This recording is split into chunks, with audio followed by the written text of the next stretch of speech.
Bienvenidos en el nombre dulce de nuestro Señor Jesús a este hermoso programa Despierta Alma Mía de este gran ministerio, gracias a Dios, televisión de la parroquia Santa Rosa de Lima. Recuerden que estamos en la ciudad de Maywood y este ministerio está a cargo del párroco Padre Darío Miranda. Pues estamos una vez más en este precioso programa y te recordamos que nuestras misas, porque nos preguntaban, el día 24, viernes 24 de diciembre, vamos a transmitir las misas y vamos a tener misas aquí en la parroquia a las 8 de la mañana, que es la misa de Navidad, a las 5 de la tarde, que es la misa en familia, y a las 10:30 de la noche, que sería la misa con villancicos y la misa de medianoche.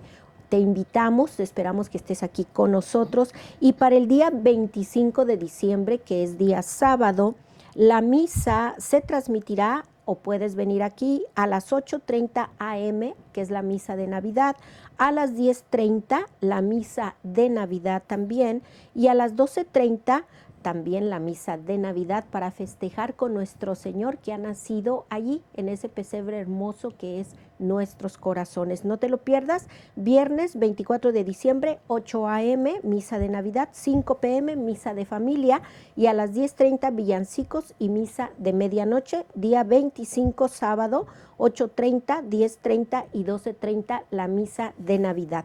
Y pues nos habíamos quedado un poquito en un programa como a la mitad, ¿verdad? Que nos encantó, para aprender qué era rica. Y para eso, pues tenemos un gran invitado, una vez más con nosotros, pues le damos las gracias a nuestro hermano Raúl Vallejo, que viene de la parroquia Santo Domingo Sabio, y pues que está aquí cerquitas en Bellflower. ¿Cómo estás, Raúl? Muy buenos días, tardes o noches, días. ¿verdad? ¿Cómo Buenos estás? días, Rosalía, Cuéntanos. y encantado de estar una vez más con ustedes, compartiendo este ministerio que yo hago en mi parroquia, y que hoy pues creo que finalizamos la presentación con datos y documentos muy interesantes. Exactamente, gracias Raúl por estar aquí una vez más. Pues recuerden que hablamos de lo que son los sacramentos, la iniciación cristiana, y nos quedamos así, me decían, pero ¿dónde encuentro esto?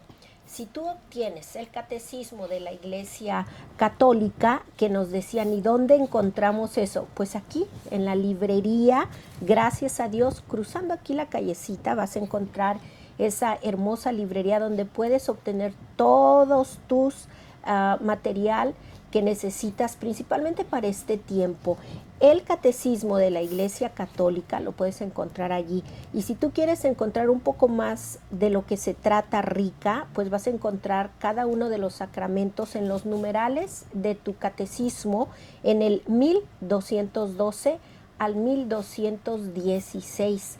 Y en este momento, pues Raúl nos va a compartir, porque nos quedamos en esa etapa, Raúl, de que realmente rica no es algo extraño. De repente decimos, es que es una secta de la Iglesia Católica, ¿verdad? La ignorancia. No. Pero esto está en documentos, ¿verdad, Raúl? ¿Quisieras compartir con nosotros? Sí, Rosalía, esto está en documentos muy antiguos, ¿verdad? Desde inicios de la cristiandad, que nos hablan cómo se inició este rito de preparar a los nuevos cristianos a través de ciertos ritos que se hacían, y está escrito en ciertos documentos que pues vamos a comentarles hoy en día a ustedes. Muy bien, ¿cuáles serían, por ejemplo, esos documentos donde nuestra gente puede encontrarlo, Raúl? Mire, entre los primeros documentos, y los documentos se escribieron más o menos siglo II, siglo III, encontramos dos. Uno de ellos muy importante es la Didache o Didaje. En este documento, que significa enseñanza,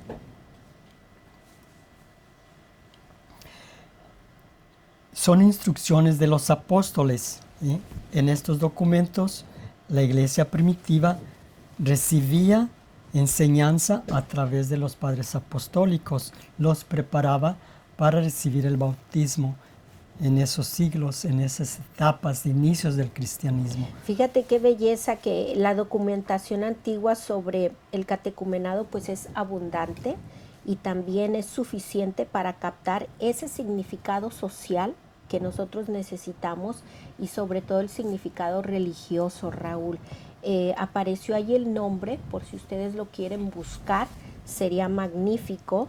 Y por ejemplo, este didache, que la palabra griega pues significa enseñanza, eso significa la palabra didache.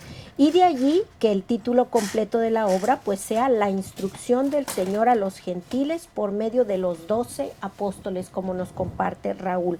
O también de forma más resumida pues son instrucciones de los apóstoles. Recuerden que después eran los 12 apóstoles y luego los 70, ¿verdad?, que se enviaron, sí. Y entre ellos está aquí nuestro hermano Raúl. Así es que, a ver, Raúl. Sí, mire, la didache o didaje, pues era el documento, ¿verdad? Y en ese documento se nos habla sobre esas prácticas que recibían los catecúmenos. Y en la didache o didaje, pues nos habla específicamente sobre la práctica para bautizar. Y sobre todo, sí, dime. Sí, se nos dice que en tiempos, ¿verdad?, del inicios del cristianismo, pues se habla de un bautismo por inmersión o por infusión, que eran dos. Y el más practicado, pues era el bautismo por inmersión. Y como dices, este documento didache es considerado como uno de los documentos más importantes de la iglesia primitiva, ¿verdad?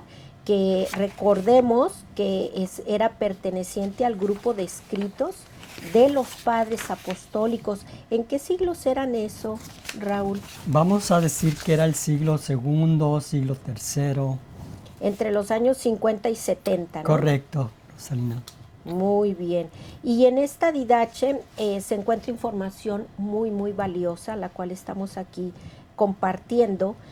Sobre todo, pues esta información valiosa tiene un interés apologético porque describe todas estas prácticas católicas, Raúl. ¿Cuáles serían? Sí, como ya les mencionó, principalmente en este documento didache o didaje se habla sobre el bautismo, y el bautismo que se practicaba antiguamente pues era el de inmersión, donde el catecúmeno o la persona a ser bautizada era sumergido en el agua, ¿verdad?, a través de las palabras que se requerían para ser bautizado, que era en el nombre del Padre, del Hijo y del Espíritu Santo. O por infusión ya sería donde se derrama el agua sobre la cabeza del bautizado. En ese caso sería para los que estaban enfermos, que no se podían ser sumergidos totalmente en el agua, o para el bebé. Fíjate, Raúl, que allí es una de las situaciones que yo he comentado, porque llegó una persona que atendí y ella viene de otra denominación, ¿verdad? Entonces ella no le encuentra sentido. Dice, yo no sé qué puedo hacer, mi esposo es católico, aunque no lo practique, yo vengo de los evangelistas y yo no quiero bautizar a mi hijo, pero mi hijo sí quiere bautizarlo. Y nos preguntaban, ¿pero los niños tienen que bautizarse chiquitos? ¿Tú qué piensas de eso? Dice, y yo que quiero como que conocer un poco el catolicismo, ¿por qué me tendría que bautizar? ¿De qué me sirve? A mí como adulta me sirve y a mi hijo no. ¿Qué podría hacer esta persona, Raúl?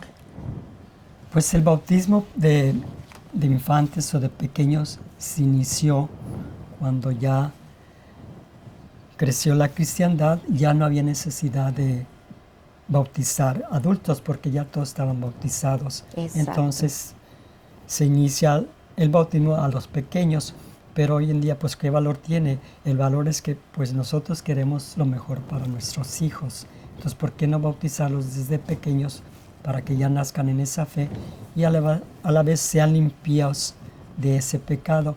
Porque los padres apostólicos nos dicen, ¿verdad? Sí. Que el bautismo nos limpia de nuestros pecados y resucitamos a la nueva vida. Amén. Entonces, ¿cómo no vamos a querer lo mejor para nuestros hijos? Claro, y sobre todo recibimos esos regalos del Espíritu Santo, ¿verdad? Sí, es un regalo del Espíritu Santo. Así es. Entonces, lo que es el bautismo por inmersión, como dijiste, la persona, dijiste, es sumergida. ¿Qué es esto acerca de la inmersión? A ver, Inmersión, cuéntanos. o sea que la persona, antiguamente había, digamos, pilas bautismales. ¿Sí? Y era un rito, ¿verdad?, donde la persona se sumergía totalmente en el agua. O sea, cuerpo completito. Con cuerpo completo, como se le hizo a Jesucristo en el río Jordán. Era sumergido completamente. Entonces había esas pilas de agua, ¿verdad? Para los catecúmenos se sumergían totalmente en el agua bautismal. Y el significado de todo eso es que cuando usted sale de esa agua, es como nacer otra vez, ¿verdad? Como la madre que da a luz, rompe esa bolsa. ¡Qué belleza! Espérate, Raúl, me vas a hacer llorar. Entonces, es un renacer. Sí, ¡qué belleza! Es un simbolismo muy bonito y ¡qué belleza! Entonces ese es el bautismo por inmersión, cuando baja completamente la persona al agua. Entonces la persona se sumerge totalmente, invocando el nombre de la Trinidad, a la vez que se sumerge en el agua a la persona. Fíjense bien cuántas veces, 3 veces. ¿Por qué? Porque se hace en el nombre de la Trinidad. Entonces el bautismo por inmersión es el método más práctico, más practicado antiguamente. Y luego cuéntanos cuál sería el bautismo por aspersión o por infusión. Fíjense bien. Sí, por infusión, Rosalina, es aquel donde nada más se vierte el agua, sobre todo hoy en día a los bebés, ¿verdad? Pues no podemos sumergir a un bebé en una pila de agua por muchas razones obvias, ¿verdad? O a un enfermo. Entonces a un enfermo nada más se le vacía el agua en la cabecita. ¡Qué hermoso! Y son 3 veces también, porque ya dijimos, es un bautismo trinitario. Que es en el nombre del Padre, del Hijo y del Espíritu Santo. Muy bien, entonces recuerden el bautismo por aspersión o por infusión, en lugar de la inmersión, de colocar a la persona completamente en el agua, era conocida ya en la antigüedad también como atestigua a ello la didache. Y era aplicada solamente en algunos casos excepcionales, sobre todo para los enfermos, para quienes la inmersión hubiera sido imposible, como nos explicaste, ¿verdad? Ahora, el bautismo por infusión, a ver, cuéntanos. Infusión es ese que Rosalía, ¿verdad? Como hoy en día, ¿verdad? Los bebés, hay una pila bautismal, se toma el agua, ¿verdad? A través de una concha, ¿verdad? Simbolizando el bautismo, o una jarrita, y esa agua, ¿verdad?, se vierte sobre la cabecita del infante, del niño que va a ser bautizado. ¡Qué no belleza! Se sumerge totalmente a la persona. Entonces el bautismo por infusión, derramado también 3 veces agua sobre la cabecita mientras invoca a cada persona de la Santísima Trinidad. Recuerden, esto lo pueden encontrar en el Catecismo, en el numeral 1214, y esta es la forma del bautismo generalizada en la Iglesia Católica. Yo pienso que aquí, si ustedes quieren venir, cuando van a bautizar, venden paquetitos para los niños, ¿verdad? Y traen una conchita, y mucha gente dice, ¿y qué hace la concha allí? A ver, cuéntanos un poquito, Raúl, ¿qué significa esa conchita? La conchita, pues es un simbolismo, ¿verdad? Sí. Acuérdense, cuando Jesús fue bautizado en el Jordán, se usó esa conchita también. Exactamente. A nosotros nos enseñaron eso, digo, qué belleza. Recuerden que se rompe la conchita. Se rompe la conchita. Pero adentro hay una perla, Raúl. Exacto. Imagínate. Y esa perla tiene mucho valor. Y como ya dijimos, ¿verdad? El bautismo es un renacer. Amén. Es un renacer a una vida nueva. Amén. Qué bonito. Ahora, la tradición apostólica de Hipólito de Roma. ¿Quién era este señor? A ver, cuéntanos. Había escuelas en la antigüedad, ¿verdad?, que hablaban sobre el bautismo, que hablaban a los nuevos bautizados, y este Hipólito de Roma pues existió en Roma. Había una escuela que nos habla sobre estos documentos, cómo los catecúmenos eran recibidos, cómo eran preparados. Y aquí viene otro documento, ¿verdad?, que se llama Didascalia Apostolorum, que también estaba más o menos correlacionada con la didache o didache. Ok.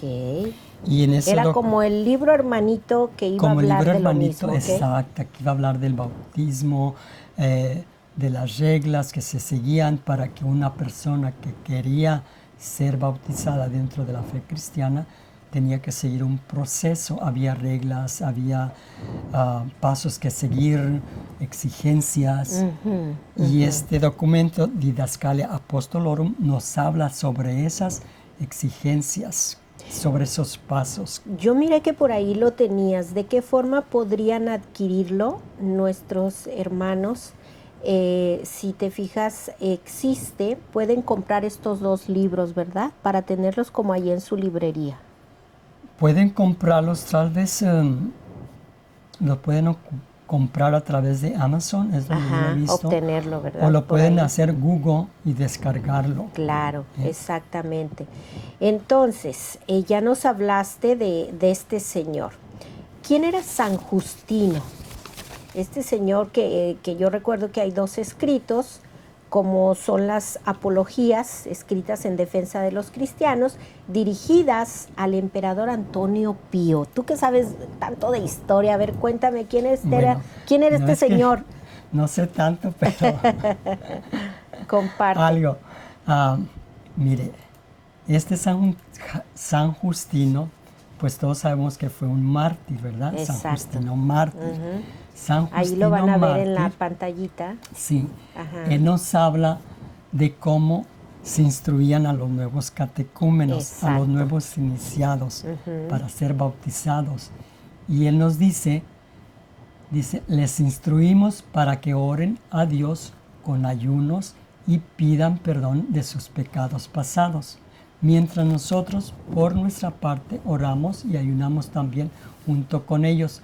Era la preparación que se les daba a los catecúmenos, digamos ya acercándose el momento del bautismo.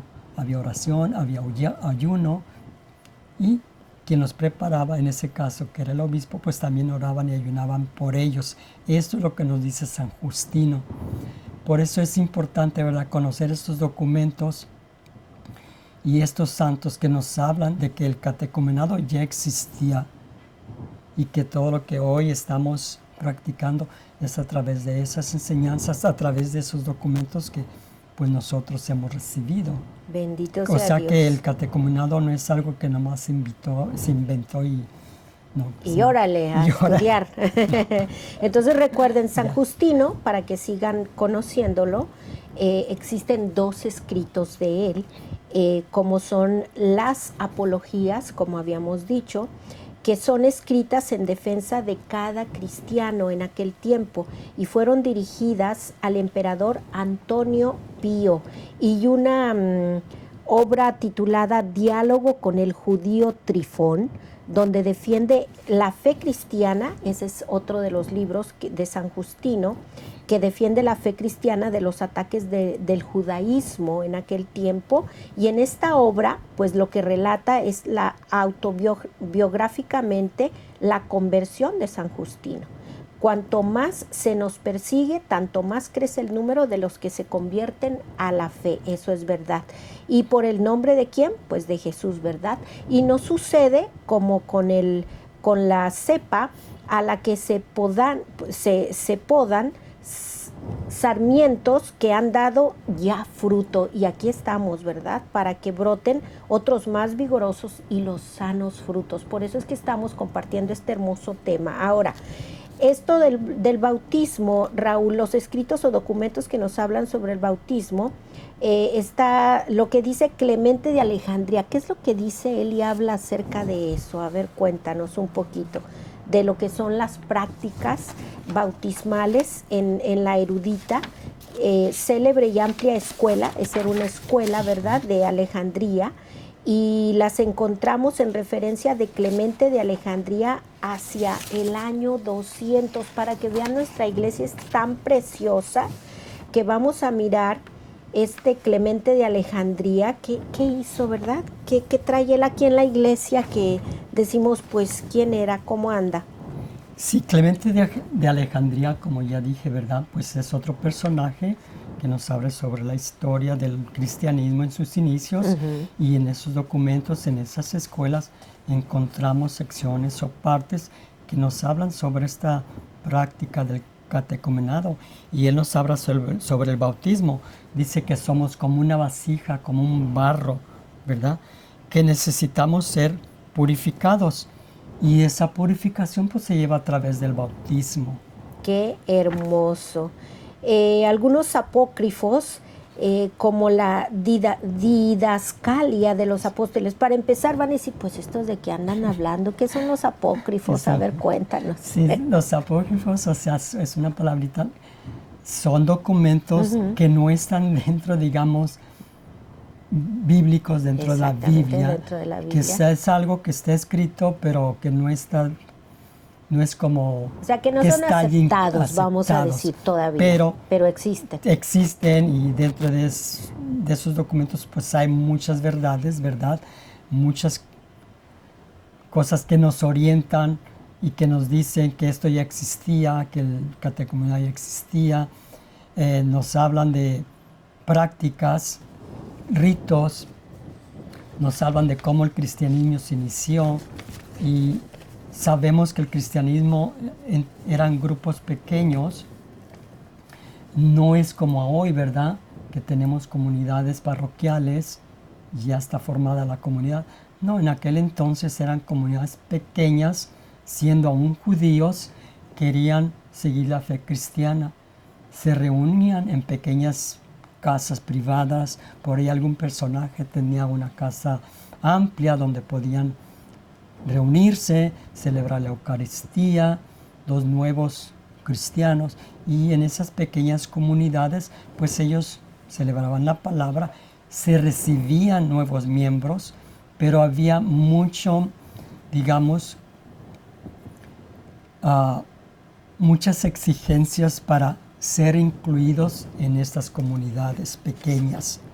Se les preparaba, se les preguntaba, se les cuestionaba, porque acordémonos que pues al cristianismo se le veía como algo raro en aquel entonces, como una secta, y entonces se sospechaba de los cristianos. ¿Y qué hacían ellos? Como ya dije, se reunían en casas, pequeñas comunidades, y quien quisiera ser parte de esa comunidad, pues se le escudriñaba, se le preguntaba, porque cualquier persona que quisiera ser parte de esa comunidad se le veía como sospechoso, porque podía, digamos, entrar para ver que estaban y después denunciarlos.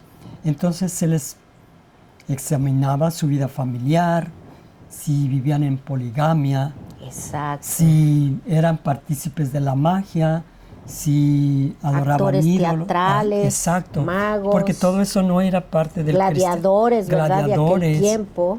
No era parte del cristianismo, entonces cualquier persona se les impedía, se les impedía, viendo todo eso, se les impedía formar parte de esas comunidades. Claro que si había algún cambio en sus vidas, pues se les recibía.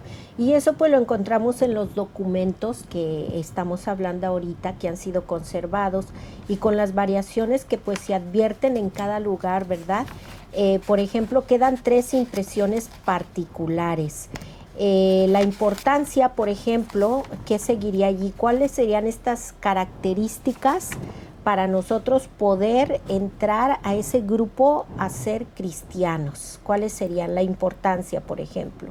O sea, se le hace un seguimiento al catecúmeno, como ya dijimos, su vida familiar, sus creencias, si eran practicantes de la magia, etc. Pero fíjate qué belleza ahora, Raúl. ¿Cuántas personas han sido practicantes de la magia? El sacerdote lo sabe, se confiesa, se acepta y promete no volver a hacerlo, y pueden estar en el catecumenado, ¿verdad? Pueden estar desde luego. Prohibido, claro. Y se espera que haya un cambio en sus vidas, que haya una rectificación, que haya un cambio. No pueden... Por eso es el catecumenado, porque se va estudiando a la persona también. Sí, y se va viendo su evolución, cómo crecen espiritualmente, cómo van creciendo en su fe. A mí me encanta que, por ejemplo, el valor que tienen los catequistas en nuestras iglesias, qué belleza, ¿no? O las personas de la comunidad, como son los formadores en cuanto a RICA, pues tienen ese cargo de ser instructores, de ser acompañadores también, de animar, ¿sí? A iniciar a los catecúmenos más que nada. Sí, Rosalia, mire, antiguamente quien llevaba la instrucción de esos catecúmenos era el obispo. Exacto. El tiempo fue corriendo, fue avanzando, y ahora aquí entra el valor de los catequistas, de los que preparamos a los nuevos catecúmenos. Y allí la importancia, ¿verdad? Porque pues ya el obispo tiene otras responsabilidades, otros deberes. Entonces ahí es donde entra el catequista, entra el formador, entra el padrino, el sponsor, para la formación de estos nuevos cristianos. Así es que fueron 4 siglos en los que se saltó de la cultura grecorromana a la cultura cristiana. Qué belleza, Raúl, ¿qué nos dices de eso? O sea, lo que es en la primera iglesia, mire, ¿verdad? A través del tiempo, ¿verdad? Las cosas fueron avanzando, fueron cambiando. El cristianismo fue creciendo gracias a los romanos que abrieron caminos, y a través de esos caminos las comunidades que se formaron en Jerusalén no podían ejercer su cristianismo, su fe, porque eran vistas, como ya dije, como algo sospechoso, algo raro. Entonces ellos deciden desplazarse, ir a otros lugares del mundo, y a través de esos caminos que los mismos romanos abrieron, ellos llegan a Roma. En Roma empiezan a nuevas comunidades, practican su fe, pero muy a escondidas. Pero luego viene un emperador que todos conocemos y hemos oído hablar de él, que es Constantino y su madre Helena. A través de la madre Helena, ¿verdad? Santa Helena, Constantino se convierte al cristianismo. Benditas las madres. Benditas las madres. Y mire, gracias a Constantino, él da libertad a los cristianos para que puedan ejercer libremente su fe. Amén. Una vez convertido él, él dicta una orden, digamos, un edicto se le da, edicto, orden, que es el edicto de Milán. A través de ese edicto, todo romano, toda persona debe ejercer la religión cristiana. Amén. Entonces el catecumenado de aquellos tiempos, ¿sí?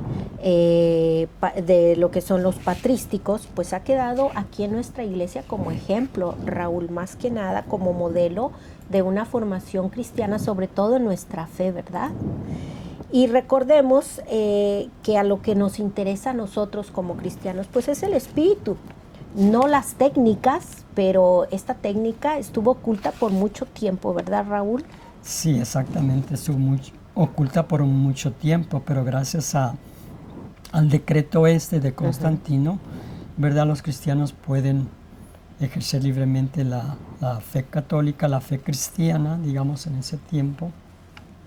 Y se van extendiendo, se van abriendo iglesias, entonces sí ya se construyen iglesias conocidas como basílicas, se reúnen más gentes, más personas, va creciendo el cristianismo, hay más bautizados, pero luego hay una decadencia, por decirlo así, donde una vez ya todos bautizados, todos ya recibidos en la fe cristiana, pues ya no hay necesidad de ese catecumenado, por decirlo así, decae.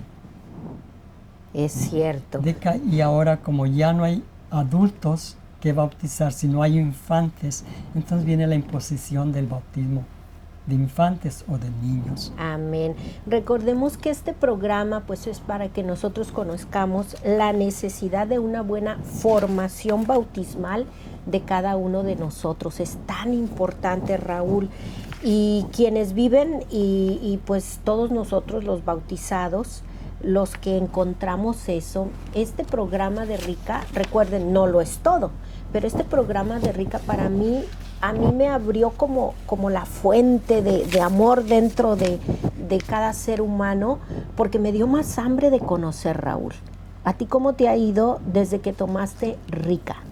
Pues yo siempre les digo a los catecúmenos que yo me estoy formando junto con ellos. Exacto. Es un proceso también para mí porque yo también me estoy alimentando de lo que no recibí cuando pequeño.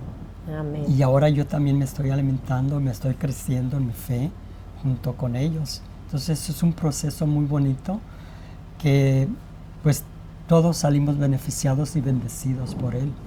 Así es. Recuerden que antes pues se hacía ese examen sobre el estado de vida de las personas y como lo comentamos antes de entrar al cristianismo, ahora se hace lo mismo, ¿verdad, Raúl? Sí, por eso la importancia de estos documentos, ¿verdad? Que estos documentos nos hablan de esas situaciones y ahora lo vemos y estamos pasando por lo mismo, en el catecumenado es lo mismo, ¿verdad? De aquellos tiempos primitivos. Se prepara al candidato, se le instruye en la fe y también se le va evaluando su vida, cómo ha progresado, si ha crecido espiritualmente, si va creciendo en la fe, si se está nutriendo, porque también se ven casos que pues no responden, no ve uno que ellos estén avanzando, entonces uno también tiene que pues no se pueden recibir, ¿verdad? No se pueden bautizar. Así es.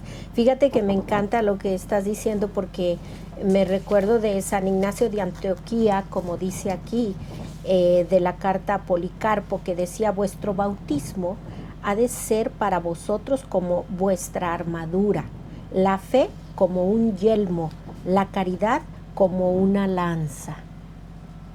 Exactamente, Rosalina. San Justino, ahí viene San Justino en la apología que dirige al emperador Antonio Pío, ¿verdad? Que estaba allí en defensa de los cristianos, dice que relata cómo se preparaban a los catecúmenos para el bautismo en el siglo II, que ya lo estamos comentando. Después, el bautismo es el sello de la vida eterna, tú no lo dijiste, Raúl, y es el nuevo nacimiento en Dios, de suerte que ya no somos hombres, que ya somos hombres mortales, ¿verdad? Y de verdad, sino somos ¿de quién? Del Dios eterno. Y si entendiéramos que el bautizo es eso, ¿cuántas personas adultas están sin los sacramentos y andan perdidas? Y yo las conozco a varias. Mire, por la experiencia que yo he tenido a través de estos años, nosotros, no solamente yo, sino el equipo con el cual trabajo, nos damos cuenta que ellos andan buscando algo. Algunos ya van a la iglesia, van a la misa, pero no pueden recibir la Sagrada Eucaristía. Entonces ellos nos comentan en esa etapa de precatecumenado, nos comparten sus inquietudes y nos dicen: ¿cómo deseo yo de recibir la comunión? ¿Cómo deseo yo de ser parte completa? Porque van a misa pero no participan de la Sagrada Eucaristía, no participan de la comunión. Entonces se ven ellos aislados, apartados, y dicen: deseamos ser parte de eso, deseamos recibir la comunión. ¿Cómo le y hay un pensamiento muy bonito que nos habla sobre esa inquietud, ¿verdad? Dice que la iglesia, ¿verdad?, recibe a los que andaban fuera, los que no formaban, los que no eran parte íntegra. Dice: ahora son recibidos y son parte íntegra de la comunidad cristiana. ¡Qué belleza! Me encanta esto. ¿Cómo le explicaríamos más a todos nuestros televidentes y radioescuchas? El que se sumerge con fe en este baño de regeneración renuncia al diablo y se adhiere a Cristo, niega al enemigo del género humano y profesa su fe en la divinidad de Cristo. Se despoja de su condición de siervo y se reviste de la de hijo adoptivo. Sale del bautismo resplandeciente como el sol, emitiendo rayos de justicia y, lo que es más importante, vuelve de allí convertido en hijo de Dios y coheredero de Cristo. ¡Oh, qué cosa tan hermosa! ¿No se puede uno bautizar otra vez? Desafortunadamente no. Una vez, ¿verdad? Es solamente una vez, un sacramento que solamente se recibe una vez. Fíjate que esa es una de las cuestiones, cuánta ignorancia. Yo andando aquí y allá brincando en una lugar y en otro lugar, ¿verdad? Sectas y más sectas, pues le ponen un nombre muy bonito de repente, pero se llaman sectas. Entonces yo me bautizaba aquí, me bautizaba allá, yo me sentía bien santa, pero sucede que ningún bautismo servía. El único que me sirvió fue el que me pusieron mis papás de chiquito. Sí. Es gracias a ese bautismo que estamos aquí.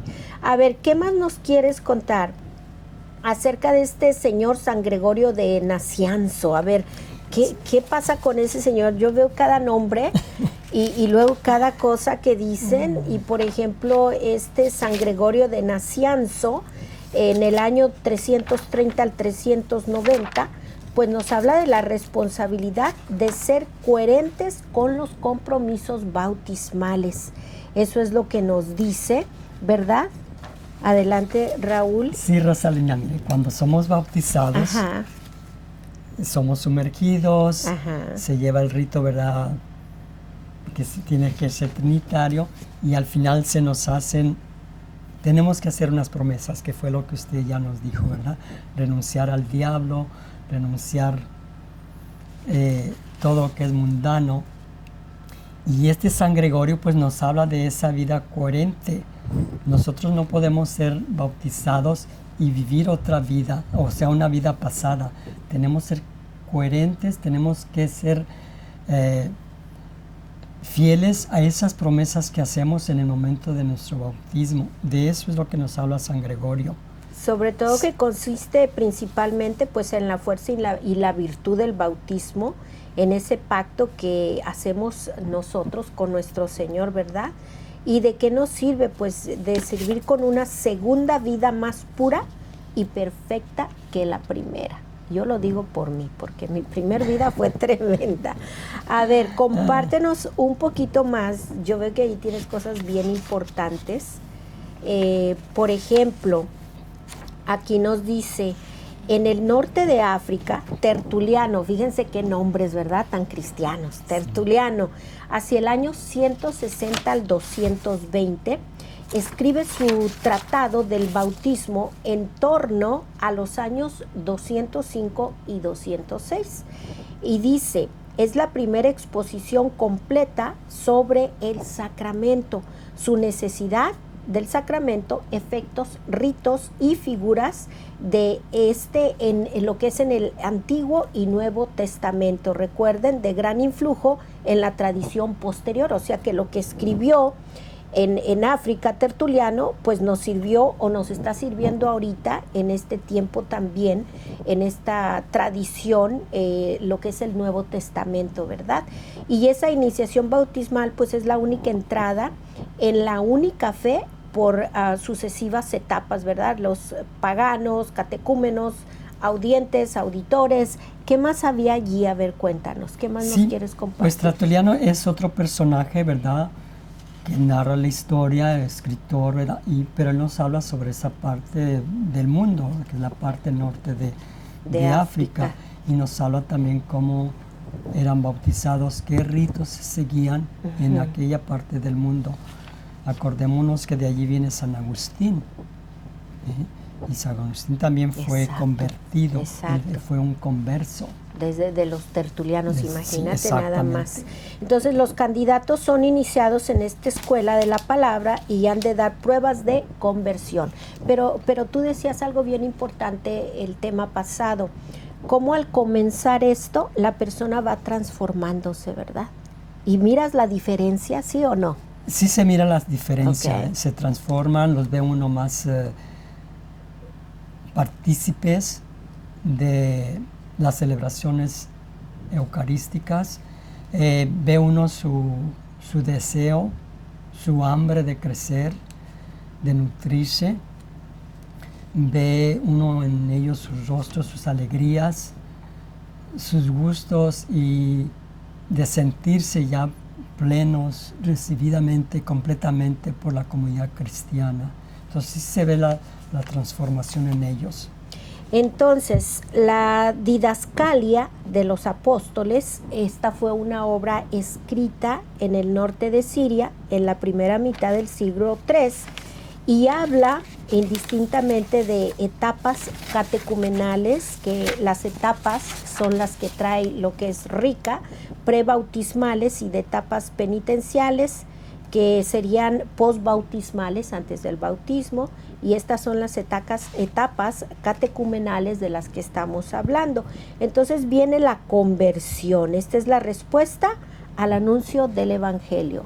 Sí, Rosalia, mire, esas etapas de las cuales nos habla este documento son las mismas etapas por las que están pasando hoy los catecúmenos, ¿verdad? Que es el precatecumenado, el catecumenado, la etapa de la purificación, iluminación, la mistagoya, que ya viene la meditación en ese misterio, en ese bautismo que han recibido. Son las mismas etapas por las cuales hoy el catecúmeno pasa. Bendito sea Dios. ¿Qué nos dirías de lo que es la expansión y lo que es la decadencia? A ver, desde que viene desde el siglo II, lo que es la estructura de la preparación al bautismo, pues todo eso ya está determinado, ¿verdad? En lo que son sus líneas esenciales. Aquí, ¿qué nos contarías? Lo que es la expansión y la decadencia. Como dije anteriormente, ¿verdad? Cuando este emperador Constantino da la libertad de ejercer el cristianismo, entonces los cristianos tienen esa libertad, no tienen que hacerlo puertas cerradas, escondidos, sino que libremente ejercen su fe y se van expandiendo, van creciendo, hay más número de adeptos, más número de creyentes, y como todo, ¿verdad? Pues llega a un culmen, llega a una etapa, ¿verdad? Y luego ya como que va decayendo, va desapareciendo. Desaparece ese rito de catecúmenos, ya no hay necesidad de esconderse. Como cultos, ¿verdad? No, por miedo, sí, por miedo. No se tienen que ocultar. Y luego allí ya es donde viene la restauración, ¿verdad? Y luego viene la restauración. Y a través de los siglos, ¿verdad? La Iglesia vio la necesidad de que este rito se volviera a implementar. El cristianismo crece, pasan los tiempos, los siglos, y en este siglo en que vivimos, este siglo moderno, este siglo XX, ¿verdad? Se va perdiendo este cristianismo, se va perdiendo la fe, ya no se practica como se practicaba antes, la gente se va alejando, y la Iglesia ve la necesidad de volver a iniciar este rito de catecúmenos. Amén. Luego hay tierras de misión que hay que evangelizar, hay nuevos cristianos, hay nuevos adeptos que quieren vivir esta fe cristiana, pero ya son adultos. Entonces la Iglesia se ve en la necesidad de volver, de darle vida a este nuevo rito. Y esa sería la restauración. Esa sería la restauración. En el Concilio Vaticano II, en el año 1962 al año 1965, pues este Concilio Vaticano ordena lo que estamos hablando,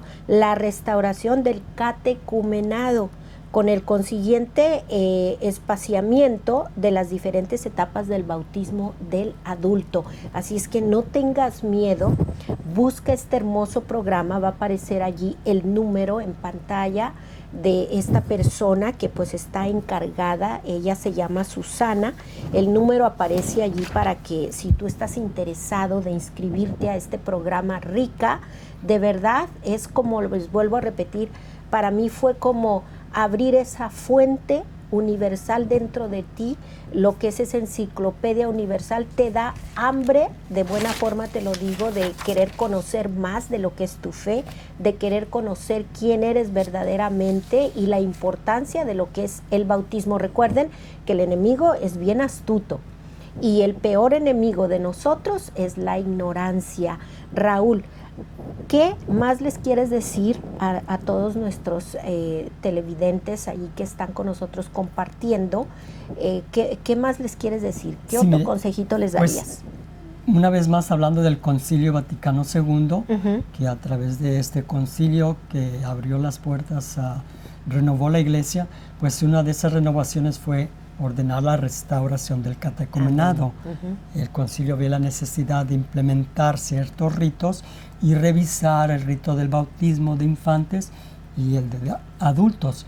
Entonces, el concilio formuló este ritual, digamos, en un libro Ujú. que se llama Rica, Rito de Iniciación, como lo tengo aquí, ¿verdad? Y es ¿Y cómo verdadero, está? no es ningún libro verdadero. raro. No, es verdadero. Igual lo van a poner Y- en la pantalla. Ahí Y está. este libro, ¿verdad? Que es la Rito de Iniciación Cristiana para Adultos, en este libro se contienen todos los ritos que se siguen a través del catecumenado. La iniciación, el el catecumenado y ritos que se hacen dentro de ese proceso en la iglesia, dentro de la comunidad. Entonces todos los catecúmenos tienen que atravesar a través de estos pequeños ritos. Qué hermoso, Raúl. De verdad, qué programa tan interesante. Yo quiero darte las gracias en el nombre de la iglesia y en el nombre de nuestro Señor Jesús, porque esto necesitamos nuestra gente. Recuerden que el contenido de este programa pues es más que nada dirección espiritual y consejería familiar, y para eso queremos este tipo de programas. Te damos las gracias, Raúl, por de verdad, por haber estado con nosotros. ¿Qué consejito les tienes antes de Roselia, irnos pues a yo ver? encantado de estar con ustedes compartiendo, y quiero finalizar esta presentación con un pequeño pensamiento del cardenal Robert Sahara, y él nos dice: cuando alguien se hace cristiano, cuando alguien entra en comunión plena con la Iglesia Católica, recibe algo más, algo que le cambia, algo que le transforma. Es un pensamiento para mí muy bonito. Qué belleza, sáquenle Que yo- foto, por favor, vuélvelo a repetir, me encantó. Dice: cuando alguien se hace cristiano, cuando alguien entra en comunión plena con la Iglesia Católica, recibe algo más, algo que le cambia, algo que le transforma. Bendito sea Dios. Pues gracias, Raúl, por haber estado No. con nosotros. Yo creo que te vamos Gracias a invitar a para usted. otros programitos si tú no lo Yo permites. encantado de estar con ustedes Gracias. compartiendo, ¿verdad? Gracias. Gracias, familia. Recuerden, compartan todo este tipo de programas porque realmente lo necesitamos. Te damos las gracias por estar en este ministerio tan hermoso, gracias a Dios. Mira el nombre que le pusimos o que le pusieron, o la inspiración divina. Gracias por estar en este programa. Despierta, alma mía. Te esperamos la próxima semana y sobre todo te deseamos una Navidad fabulosa, ¿verdad, Raúl? Feliz Navidad y que Dios nos bendiga a todos, ¿verdad? Y como dijimos, que nazca ese niño Dios, pues en el pesebre de cada uno, ¿verdad? De los Exacto. corazones de nosotros. Que te la Que pases el Jesús muy bien. nazca en nosotros, ¿verdad? En las diferentes circunstancias que nosotros estamos viviendo, que a lo mejor las veíamos ahorita no muy buenas, pero luego pasan los tiempos y vamos a ver que eso es lo que Dios quería para nosotros, y a través de eso pues Dios nos trae bendiciones. Sobre todo las dificultades son las que nos han sí, hecho fuertes, ¿verdad, Yo Raúl? creo que las dificultades nos hacen fuertes. Dicen que cuando hay una dificultad la vencemos y eso nos fortifica. Amén. Y si Dios permite esto, recuerda, solo sé obediente, solo haz lo que la voluntad de Dios y todo va a estar bien. No te preocupes. Encomiéndate a Dios, reza el rosario, confiésate antes de Navidad para revivir o nacer junto con nuestro niño Dios.